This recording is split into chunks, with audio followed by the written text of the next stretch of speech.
Good morning செல்லங்களா. இங்கே பாருங்கள் friends, இன்றைக்கி எங்கள் வீட்டில் இட்லி பிரண்டை துவையல் சட்னி தான்.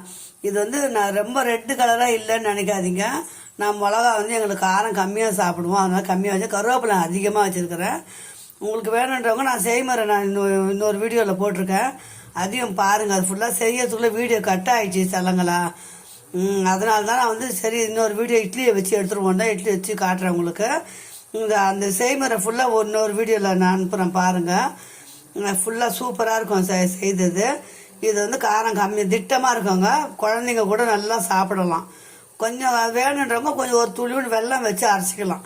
நான் வெல்லம் வைக்கல இன்னைக்கு, ஏன்னா சாதத்துக்கு எல்லாத்தையும் பசி சாப்பிட பெரியவங்க தானே அப்படின்ட்டு.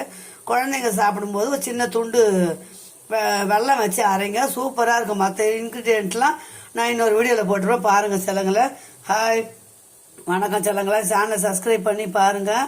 பிடிச்சிருந்தா கண்டிப்பாக சப்ஸ்கிரைப் பண்ணி பாருங்கள். மேலே வீட்டில் செய்யறதை கண்டிப்பாக போடுறேன். ஓகே, பாய் செல்லங்களா. Bye friends.